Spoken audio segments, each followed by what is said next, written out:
Kemenangan atas orang Filistin tidak membawa Daud kepada stabilitas. Ia justru mempercepat perubahan arah. Kecurigaan Saul meningkat. Relasi di istana menjadi tegang.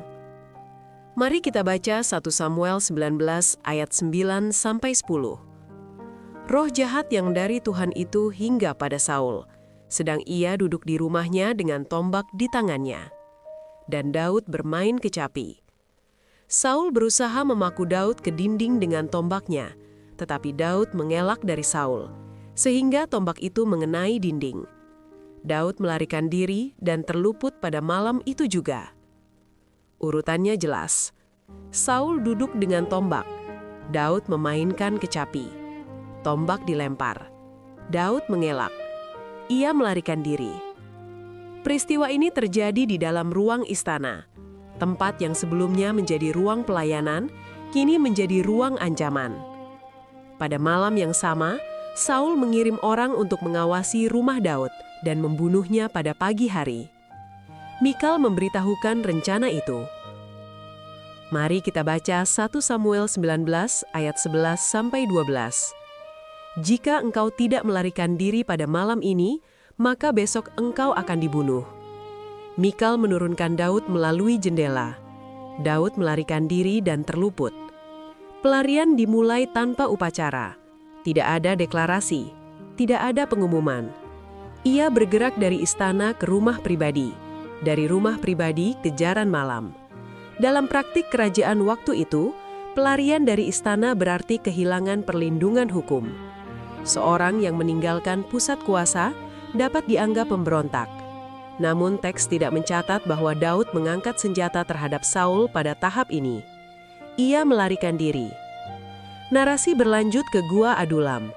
Mari kita baca 1 Samuel 22 ayat 1-2.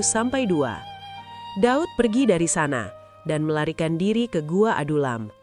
Ketika saudara-saudaranya dan seluruh kaum keluarganya mendengar hal itu, pergilah mereka ke sana mendapatkan dia.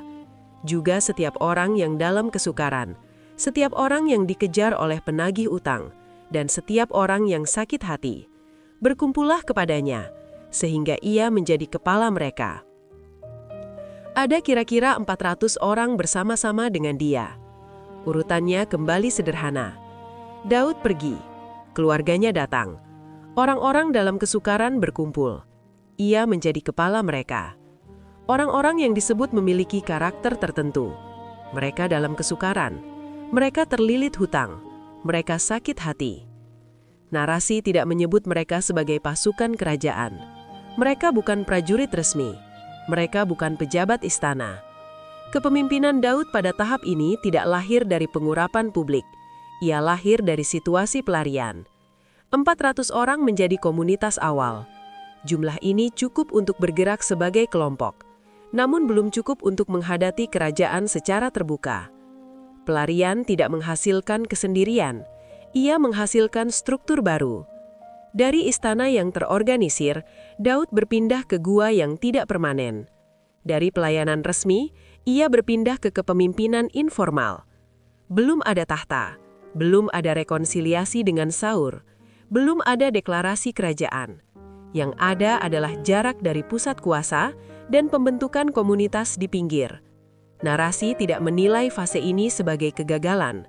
Ia juga tidak menyebutnya kemenangan. Ia mencatat pergeseran. Pelarian menjadi bagian dari perjalanan. Perjalanan bergerak melalui jalur yang tidak langsung.